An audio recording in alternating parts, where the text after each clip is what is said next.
चलने फिरने उठने बैठने में तकलीफ होती है, वह व्यक्ति समाज के घर घर जाकर हाथ जोड़कर आपको बुला रहा है, हाथ जोड़कर निमंत्रण दे रहा है, आप आओ, बैठो, खाना खाओ और हमें सुझाव दो, हमें मार्गदर्शन दीजिए कि हमें क्या करना है। फिर भी हम लोग पीछे घर में बैठे हैं कि हमें गर्मी बहुत है, नवरात्रि का उपवास है, कौन जाएगा इतनी दूर, क्या काम है। समाज जन है, बुलाते रहते हैं, तो ऐसे ही है, फालतू है। कुछ लोग ऐसी बातें करते हैं। मेरे भाइयों, मेरी बहनों, जाग जाओ, मोदी देश को जगा रहा है, शिवराज सिंह जी एमपी में जगा रहे हैं और टाक समाज को आदरणीय प्रकाश जी टाक जगाने का काम कर रहे हैं। आप लोग जाग जाओ, जाग गए तो सब कुछ बहुत अच्छा होगा।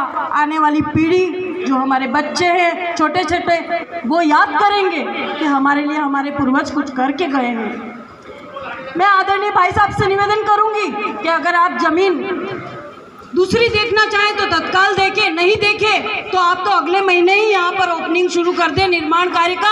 और इस कार्य में जितना सहयोग होगा, हम सब बहनें यहाँ पर बैठिए, आपका तन मन धन से हम सब सहयोग करेंगे, क्योंकि अगले साल हम यहाँ किसी और के गार्डन में गोट नहीं मनाएंगे, हम हमारे स्वयं के गार्डन में स्वयं की जगह पे ये गोट का कार्यक्रम करना चाहते हैं। बहनों, आप सब तैयार हैं? प्रकाश जी का साथ देंगे? आप समाज जन मुझे एक बार हाथ उठा के बोलिए, आप सब तैयार हैं? अगर किसी को आपत्ति है तो वो उठ के और अपनी आपत्ति भी दर्ज करा दे। लेकिन मेरे भाई, आपत्ति तो सभी को रहती है, मोदी से भी इस देश में आपत्ति है। कहाँ कहाँ हम आपत्ति करते रहेंगे। देखो, पांचों उंगलियां एक समान नहीं होती है, कहीं ना कहीं कुछ होता है। लेकिन फिर भी कह रही हूँ कि मान जाओ, इस टाक समाज को आगे बढ़ने दो, इसका विकास, इसका उत्थान होने दो।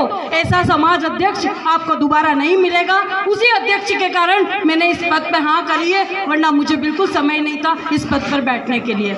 आदरणीय अध्यक्ष महोदय, अगर 3 से 4 महीने में निर्माण कार्य शुरू नहीं होता है तो मैं इस पद से इस्तीफा दूंगी। मैं यहीं से मंच से कह रही हूँ, मैं केवल काम करने के लिए आई हूँ, आपके साथ कंधे से कंधा लगा के जहाँ जरूरत पड़ेगी मैं काम करने को तैयार हूँ। लेकिन आप जल्द से जल्द काम शुरू करें, क्योंकि बिना काम से मैं इस पद पर नहीं रहना चाहती हूँ। साथ ही टाक मार्केट के लिए भी कहना चाहूँगी आपको, हम जल्द से जल्द या तो दुकानें खाली कराएं, आप कहो तो उस मार्केट को पूरा ध्वस्त करने का काम जिलाधीश महोदय से मैं ला के ऑर्डर आपको पकड़ा सकती हूँ कि उस मार्केट को पूरा गिरा के हम नया बना सकते हैं, नया मार्केट खड़ा कर सकते हैं, नई एक बहुत बड़ी बिल्डिंग खड़ी कर सकते हैं हम, जहाँ पर हमारे समाज का भी एक अच्छा भवन हो, अच्छा मार्केट हो, हम सब शान की जिंदगी जी सके।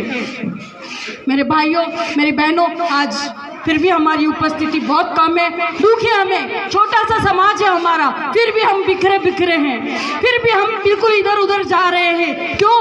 हम सभी को मिलकर इस समाज के लिए कोई ना कोई योगदान देना है। इसमें कोई एक व्यक्ति कोई कुछ नहीं कर सकता है। आप सभी की भागीदारी, आप सभी का सहयोग होगा, तभी हम सब मिलकर कुछ अच्छा कर पाएंगे।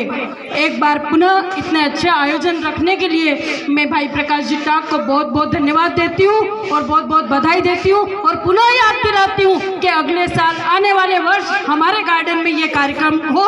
इसी के साथ आप सभी को जय हिंद, जय भारत, भारत माता की जय।